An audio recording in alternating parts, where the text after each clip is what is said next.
പത്തനംമാറ്റിന്റെ പുതിയൊരു എപ്പിസോഡിലേക്ക് എല്ലാവർക്കും സ്വാഗതം. ആദർശിന്റെ കാറിൽ വെച്ച് അനാമികയുടെ സ്വർണം തട്ടിയെടുത്ത ഗുണ്ടകളെ ആദർശ് വഴിയിൽ വെച്ച് കാണുകയാണ്. അതുമാത്രമല്ല കൈയോടെ പിടികൂടുകയും ചെയ്യുന്നുണ്ട്. ഗുണ്ടകളിൽ നിന്ന് സത്യങ്ങളെല്ലാം ആദർശ് അറിയുന്നുണ്ട്. മാത്രമല്ല ആ ഗുണ്ടകൾ പറയുന്നത് കേട്ട് വിശ്വസിക്കാനാകാതെ നെട്ടിത്തരിച്ച് നിൽക്കുകയാണ്. അങ്ങനെ അനാമികയുടെ ഫാമിലിയെ കുറിച്ച് ആദർശ് വ്യക്തമായി മനസ്സിലാക്കുകയാണ്. അങ്ങനെ ആദർശ് ഗുണ്ടകളെ പിടികൂടി സത്യങ്ങളെല്ലാം അറിയുന്ന കിടിലൻ എപ്പിസോഡിന്റെ റിവ്യൂ ആണ് പറയാൻ പോകുന്നത്. അതിൽ തന്നെ കാണിക്കുന്നത് ആദർശ് കാറുമായിട്ട് എങ്ങോട്ടോ പോകുന്നതാണ്. അങ്ങനെ ആദർശ് വണ്ടി ഓടിച്ചു പോകുന്ന സമയത്ത് ആ കാഴ്ച കാണുകയാണ്. ഒരു കടയിലിരുന്ന് ആ ഗുണ്ടകൾ ചായ കുടിച്ചു കൊണ്ടിരിക്കുകയാണ്. അതേസമയം ആദർശ് പെട്ടെന്ന് ബ്രേക്ക് പിടിച്ച് കാറ് നിർത്തുന്നുണ്ട്. ഇവരെ ഞാൻ എവിടെയോ കണ്ടിട്ടുണ്ട്. ഇവരായിരുന്നില്ലേ എന്റെ കാറിൽ നിന്ന് അനാമികയുടെ സ്വർണ്ണം അടിച്ചു മാറ്റിയത്? അതെ, ഇവനായിരുന്നു കാറിന്റെ മുന്നിലേക്ക് ബൈക്കുമായിട്ട് വന്നത്. ഇപ്പോൾ എന്തായാലും അവരുടെ മുന്നിലേക്ക് പോകുന്നത് സേഫ് അല്ല. അങ്ങനെ ഇതും പറഞ്ഞ് ആദർശ് ആ കടയുടെ മുന്നിലേക്ക് ശ്രദ്ധിക്കുന്നുണ്ട്. അങ്ങനെ അതിലൊരു ഗുണ്ട പറയുന്നുണ്ട്, അതെ ഗ്ലാസ് അവിടെ വെച്ചിട്ടുണ്ട്, വേണമെങ്കിൽ എടുത്തോ. സാറേ അത് ക്യാഷോ? ആരുടെ ക്യാഷ്? എടാ ഇവന് ക്യാഷ് വേണത്രേ. അങ്ങനെ ആ ഗുണ്ടയ്ക്ക് ദേഷ്യം സഹിക്കാനാകാതെ ആ ഗ്ലാസ് എടുത്ത് എറിഞ്ഞ് പൊട്ടിക്കുന്നുണ്ട്. ഇതെല്ലാം ആദർശ് ദൂരെ നിന്ന് കാണുന്നുണ്ട്. ആദർശിന് ഇതെല്ലാം കാണുമ്പോൾ ആകെ ദേഷ്യം വരുന്നുണ്ട്. ഇവന്മാർ എന്തൊക്കെയാണ് ഈ ചെയ്യുന്നത്? ആ ചായക്കട നടത്തി ജീവിക്കുന്ന ആ പാവത്തിനോട് ഇങ്ങനെയൊക്കെ ചെയ്യാൻ ഇവർക്ക് എങ്ങനെ തോന്നുന്നു എന്നൊക്കെ ആദർശ് മനസ്സിൽ ചിന്തിക്കുകയാണ്. അങ്ങനെ ദേഷ്യത്തോടെ കാറിൽ നിന്ന് പുറത്തേക്ക് ഇറങ്ങാൻ നോക്കുന്നുണ്ട് ആദർശ്. ആ സമയം സ്വയം സമാധാനപ്പെടുത്തി കാറിൽ തന്നെ ഇരിക്കുകയാണ് ആദർശ്. അങ്ങനെ ഗ്ലാസ് എറിഞ്ഞ് പൊട്ടിച്ച ഗുണ്ടകൾ ബൈക്കിൽ പോവുകയാണ്.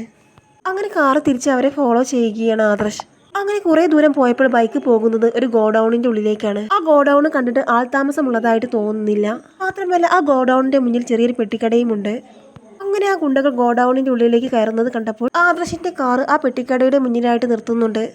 ആ സമയം പെട്ടിക്കടക്കാരൻ ആദർശിനോട് ചോദിക്കുന്നുണ്ട്, സാറേ ചായ വേണോ? ആദർശിനാണെങ്കിൽ അവിടെ നിന്ന് ചായ കുടിക്കാൻ താല്പര്യമൊന്നുമില്ല. പക്ഷെ ആദർശിന് ആ ഗോഡൌണിനെ കുറിച്ച് അറിയണമെന്നുണ്ട്. അതുകൊണ്ട് തന്നെ ചായക്കടക്കാരോട് കുറച്ച് സൗഹൃദം കാണിക്കാം. അതുകൊണ്ട് അവിടെ നിന്ന് ചായ വാങ്ങി കുടിക്കുകയാണ് ആദർശ്. ഇത് പുതിയ കടയാണോ എന്ന് കടക്കാരനോട് ആദർശ് ചോദിക്കുന്നുണ്ട്. സാറേ കണ്ടിട്ട് അങ്ങനെ തോന്നുന്നുണ്ടോ പുതിയ കടയാണെന്ന്? ഇത് പഴയ കടയാണ്, കുറെ കാലമായിട്ട് ഞാൻ നടത്തിക്കൊണ്ടിരിക്കുകയാണ്. എന്താ സാറേ ഇത് വല്ലതും പൊളിച്ചു മാറ്റാനുള്ള ഏർപ്പാടാണോ? ഏയ് അങ്ങനെയൊന്നുമല്ല, ചോദിച്ചെന്നേ ഉള്ളൂ. ജീവിതമാർഗമാണ് സാറേ, പാവങ്ങളുടെ ജീവിതമാർഗം. റോഡ് സൈഡ് ആയതുകൊണ്ട് പൊളിച്ചു മാറ്റാനൊന്നും പറയരുത്. അതിനൊന്നും വന്നതല്ല, ഈ ഗോഡൌണിനെ കുറിച്ച് അന്വേഷിക്കാൻ വന്നതാണ്. എന്ത് ഈ ഗോഡൌണോ? ഇവിടെ ആൾതാമസമുണ്ടോ? അതൊക്കെ ഒരു കഥയാണ് സാറേ. ആൾതാമസം ഉണ്ടായിരുന്നു 2 മാസം മുമ്പ്, എന്നാൽ ഇപ്പോൾ ആൾതാമസമൊന്നുമില്ല. അപ്പോൾ 3 പേര് ബൈക്കിൽ പോയല്ലോ. അതാണ് സാറേ ഞാൻ പറഞ്ഞത്. ഇപ്പോൾ കുറച്ച് ഗുണ്ടകൾ കൈയടക്കിയിരിക്കുകയാണ് ഈ ഗോഡൌണ്. ആദ്യം ഈ ഗോഡൌണിൽ കുറച്ച് ഫാമിലി ആയിരുന്നു കഴിഞ്ഞിരുന്നത്.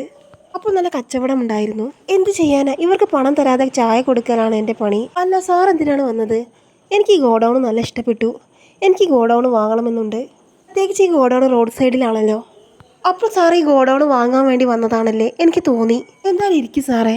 ഒരു കടക്കാരൻ ചെയറിട്ട് കൊടുക്കുകയാണ് ആദർശിന്. അതിൻ്റെ ഒന്നും ആവശ്യമില്ല. എനിക്ക് സ്ഥലത്തിൻ്റെ ഓണറെ ഒന്ന് കാണാൻ പറ്റുമോ? സ്ഥലത്തിൻ്റെ ഓണർ അകത്തുണ്ട്, അകത്ത് പോയാൽ കാണാൻ പറ്റുമോ? അല്ല സാർ തനിച്ചാണ് വന്നത്? ഞാൻ തനിച്ചാണ് വന്നത്. എന്നാൽ സാറിനെ ഒപ്പം ആരെങ്കിലും കൂട്ടിക്കൂടായിരുന്നോ? നിങ്ങൾ എന്താ ഇങ്ങനെ പറഞ്ഞത്? ഒന്നുമല്ല, ആ ഗോഡൌണിനകത്ത് നിറച്ചും ഗുണ്ടകളാണ്. എന്തെങ്കിലും വാക്കുതർക്കം ഉണ്ടായാലോ? അങ്ങനെ വിശ്വസിച്ച് ആ ഗോഡൌണിനകത്തേക്ക് പോകുന്നത് അത്ര നല്ലതല്ല. അതുകൊണ്ട് തന്നെ കൂടെ ഒരാളെയും കൂടി കൂട്ടുന്നത് നല്ലതായിരുന്നു എന്നൊക്കെ ചായക്കടക്കാരൻ പറയുന്നുണ്ട്. ഞാൻ അങ്ങനെ പ്രശ്നം ഉണ്ടാക്കാൻ വേണ്ടി വന്നതൊന്നുമല്ല. ആ ഗോഡൌൺ എനിക്ക് നല്ല ഇഷ്ടപ്പെട്ടു, അതുകൊണ്ടൊന്ന് വാങ്ങിക്കാമെന്ന് കരുതി. അങ്ങനെ ആദർശ് മറ്റൊരു സ്ഥലത്തേക്ക് മാറി നിന്നുകൊണ്ട് ചിന്തിക്കുന്നുണ്ട്. ഞാൻ എന്തായാലും ഒറ്റയ്ക്ക് അങ്ങോട്ട് പോകുന്നത് ശരിയല്ല. ആ ഗോഡൌണിൽ ആരൊക്കെ ഉണ്ടെന്ന് പറയാൻ പറ്റില്ല. അങ്ങനെ ഇതും പറഞ്ഞ് ആദർശ് പോലീസിനെ വിളിക്കുന്നുണ്ട്. അങ്ങനെ ഫോൺ എടുക്കുന്നുണ്ട്. എന്താ സാർ, എന്താ വിളിച്ചത് എന്നൊക്കെ ആദർശിനോട് പോലീസുകാരൻ ചോദിക്കുന്നുണ്ട്. ആദർശാണ്, അനന്തപുരിയിലെ. അതെനിക്ക് മനസ്സിലായി. സാർ എന്തിനാണ് വിളിച്ചത്? സാർ ഇപ്പോൾ ഡ്യൂട്ടിയിലാണോ? എന്താ സാർ, കാര്യം എന്തായാലും പറയൂ എന്നൊക്കെ പോലീസുകാരൻ ചോദിക്കുന്നുണ്ട്. സാർ അന്ന് ഞാനൊരു കാര്യം പറഞ്ഞിരുന്നില്ലേ? ഈ കാറിൽ നിന്ന് ആരോ സ്വർണ്ണമാല എടുത്തിട്ട് പകരം വെള്ളിമാല വെച്ച കാര്യം. ഞങ്ങൾ ആ സംഭവത്തെക്കുറിച്ച് അന്വേഷിക്കുന്നുണ്ട് സാർ എന്നൊക്കെ പോലീസുകാരൻ പറയുന്നുണ്ട്. ആ മോഷണത്തെക്കുറിച്ച് സംസാരിക്കാനാണ് ഞാൻ വിളിച്ചത്. അന്ന് എൻ്റെ കാറിൽ നിന്ന് സ്വർണ്ണം മാറ്റി വെച്ച ഗുണ്ടകളെ ഞാൻ കണ്ടിട്ടുണ്ട്. അവരിവിടെ അടുത്തുള്ള ഗോഡൌണിലേക്ക് കയറി പോയിരിക്കുകയാണ്. ഞാൻ ഒറ്റയ്ക്കാണ്, അതുകൊണ്ട് സാറിൻ്റെ സഹായം എനിക്ക് വേണം. ശരി സാർ, എത്രയും പെട്ടെന്ന് ഞങ്ങൾ അവിടെ എത്താം. ഇത് പറഞ്ഞ് പോലീസുകാരൻ സ്ഥലം എവിടെയാണെന്ന് ചോദിക്കുന്നുണ്ട്. അങ്ങനെ ആദർശ സ്ഥലമൊക്കെ പറഞ്ഞു കൊടുക്കുന്നുണ്ട്. അങ്ങനെ പോലീസുകാർ അവിടെ നിന്ന് പുറപ്പെടുകയാണ്. ഇതേ സമയം ആദർശ് പോലീസുകാർ വരുമല്ലോ എന്ന ധൈര്യത്തിൽ ഗോഡൌണിനകത്തേക്ക് കയറുന്നുണ്ട്. അങ്ങനെ ആദർശിൻ്റെ വരവ് കണ്ടിട്ട് ഒരു ഗുണ്ട പറയുന്നുണ്ട്. അവിടുത്തെ മെയിൻ ഗുണ്ടയോടാണ് പറയുന്നത്, അണ്ണാ ഒരാൾ വരുന്നുണ്ട്. ആരാന്ന് വെച്ചാൽ നോക്കടാ എന്ന് പറയുന്ന സമയത്ത് തന്നെ അപ്പോൾ തന്നെ ആദർശ് അകത്തേക്ക് കയറുന്നുണ്ട്. അങ്ങനെ ആദർശിനെ കണ്ട പടത്തന്നെ 2 ഗുണ്ടകൾക്ക് ആദർശിനെ മനസ്സിലാകുകയാണ്. അണ്ണാ അത് ആ മറ്റേ പയ്യനാ. മറ്റേ പയ്യനോ? ഏത് പയ്യൻ? ആ സ്വർണ്ണമാല വെള്ളിമാലയാക്കിയില്ലേ, ആ കേസാണിത്. ആ കേസാണോ? ഇവൻ ചെകുത്താൻ്റെ കൂട്ടിലേക്കാണല്ലോ കയറി വരുന്നത് എന്നൊക്കെ മെയിൻ ഗുണ്ട പറയുന്നുണ്ട്. അവന് വലിയ അഹങ്കാരമാണ്. അവൻ്റെ അഹങ്കാരം ഇന്നത്തോടു കൂടി നിർത്തി കൊടുക്കണം അണ്ണാ. മേലെ അവൻ നമ്മളെ മൈൻഡ് പോലും ചെയ്യരുത്. ആ രൂപത്തിലാക്കി കൊടുക്കണം അവനെ. ദേഷ്യം പിടിച്ചുകൊണ്ട് ആദർശ് അങ്ങോട്ട് വരുന്നുണ്ട്. ഇതാരാണ് ഈ വരുന്നത്? മൂർത്തിസ് ജ്വല്ലറിൻ്റെ MDയോ? അതേടാ, മൂർത്തിസ് ജ്വല്ലറിൻ്റെ MD തന്നെയാ. നിനക്കെന്താ വിശ്വാസം വരുന്നില്ലേ? വിശ്വാസം വരാതിരിക്കുമോ സാറേ? സാറൊന്ന് ഇവിടെ വന്നിരുന്നാട്ടെ, ഞാനൊന്ന് ചോദിക്കട്ടെ. കോടീശ്വരനാണ് വന്നിരിക്കുന്നത്. കസേര ഇട്ട് കൊടുക്കടാ. ഇവനെ ഇങ്ങനെയൊക്കെ സൽക്കരിക്കണോ? ഇവൻ താഴെ ഇരുന്നോട്ടെ. ഇവൻ കറങ്ങുന്ന കസേരയിൽ ഇരുന്ന് രാജാവായി വിലസുന്നവനാ. അതുകൊണ്ട് നീ ഇങ്ങനെയുള്ള പാപമൊന്നും പറയരുത്. മൂർത്തിസ് ജ്വല്ലറിന്റെ തലപ്പത്തിരിക്കുന്ന MD ആണ് ഇങ്ങോട്ട് വന്നിരിക്കുന്നത് എന്നൊക്കെ പരിഹസിച്ചുകൊണ്ട് മെയിൻ ഗുണ്ട പറയുന്നുണ്ട്. ആദർശാണെങ്കിൽ കളിയാക്കുന്നടാ എന്ന് പറഞ്ഞുകൊണ്ട് ഗുണ്ടകളെ അടിച്ചൊതുക്കുന്നുണ്ട്. ഒരിക്കൽ നിങ്ങൾ എൻ്റെ കയ്യിൽ നിന്ന് രക്ഷപ്പെട്ടു, എപ്പോഴും അങ്ങനെ ആകില്ല എന്ന് ആദർശ് ദേഷ്യത്തോടെ പറയുന്നുണ്ട്. അങ്ങനെ വേദന സഹിക്കാൻ കഴിയാതെ ഗുണ്ടകൾ ആർത്ത് കരയുകയാണ്. ആ സമയത്താണ് പോലീസുകാർ വരുന്നത്. അങ്ങനെ പോലീസുകാർ 4 ഭാഗത്തു നിന്ന് ഓടി വന്നിട്ട് ഈ ഗുണ്ടകളെ കൈയോടെ പൊക്കുന്നുണ്ട്. അങ്ങനെ ഈ ഗുണ്ടകളുമായിട്ട് പോലീസ് സ്റ്റേഷനിലേക്ക് പോകാൻ നിൽക്കുകയാണ്. ആദർശം പുറത്തേക്ക് വരുന്നുണ്ട്. ആ ഗുണ്ടകളെ പോലീസുകാർ കൊണ്ടുപോകുന്നത് കണ്ട് പെട്ടിക്കടക്കാരെ അന്താളിച്ച് നിൽക്കുകയാണ്. അങ്ങനെ ആദർശ് ആ പെട്ടിക്കടക്കാരൻ്റെ അടുത്ത് ചെന്ന് പറയുന്നുണ്ട്, ഏട്ടാ ഇനി പേടിക്കേണ്ട, ഇതോടെ ഈ ഗുണ്ടകളെ കൊണ്ടുള്ള ശല്യം തീർന്നു. അങ്ങനെ ആദർശ് കുറച്ച് പണം അയാൾക്ക് കൊടുക്കുന്നുണ്ട്. അങ്ങനെ അയാൾ പറയുന്നുണ്ട്, അയ്യോ സാറേ, ഇതൊന്നും വേണ്ടായിരുന്നു. ഈ ഗുണ്ടകൾ ഇവിടെ നിന്ന് പോയാൽ തന്നെ ഇവിടെ നല്ല കച്ചവടമാകും. എന്തായാലും സാറ് അത് ചെയ്തു തന്നല്ലോ, വലിയ ഉപകാരം. അതുകൊണ്ട് ഈ പൈസയൊന്നും എനിക്ക് വേണ്ട സാറേ, ഇതെൻ്റെ സന്തോഷത്തിനാണ്. അതുകൊണ്ട് നിങ്ങൾ ഇത് വെച്ചോ.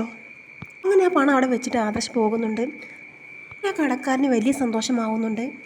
അങ്ങനെ ആദർശ് നേരെ പോകുന്നത് പോലീസ് സ്റ്റേഷനിലേക്കാണ്. അങ്ങനെ പോലീസ് സ്റ്റേഷനിൽ ആ ഗുണ്ടകളെ പോലീസുകാർ തലങ്ങും വിലങ്ങും അടിക്കുകയാണ്. പറയടാ, ആ സ്വർണ്ണം എവിടെ നിന്നാണ് നിങ്ങൾക്ക് കിട്ടിയത്? ആ സ്വർണ്ണം അനന്തപുരിയിൽ നിന്ന് മോഷ്ടിച്ചതാണോ? ആദ്യമൊക്കെ അവർ അറിയില്ല എന്നാണ് പറഞ്ഞത്. പിന്നീട് ആദർശ് അങ്ങോട്ട് വരുന്നുണ്ട്. സാറേ, ഇവരെന്തെങ്കിലും പറഞ്ഞോ എന്നൊക്കെ ആദർശ് ചോദിക്കുന്നുണ്ട്.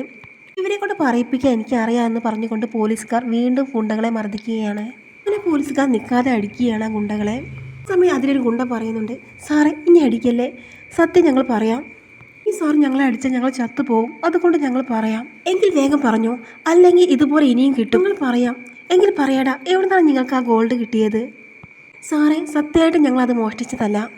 അപ്പോൾ ആദർശ് പറയുന്നുണ്ട്, പിന്നെ നിങ്ങൾ എൻ്റെ കാറിൽ നിന്ന് എടുത്തുകൊണ്ട് പോയത് മോഷണമല്ലേ? എന്നിട്ടും ആ സ്വർണത്തിന് പകരം നിങ്ങൾ വെള്ളിമാല വെച്ചു. സാറേ, അതല്ലേ ഞങ്ങൾ ചെയ്തത്, ഒരാൾ പറഞ്ഞിട്ടാ. സത്യം പറഞ്ഞോ, ആര് പറഞ്ഞിട്ടാണ് നിങ്ങൾ അത് ചെയ്തത്? എന്തായിരുന്നു അണ്ണ അയാളുടെ പേര്? ഇപ്പോൾ ഓർമ്മ വരുന്നു സാറേ, അയാളുടെ പേര് വേണുവാണ്.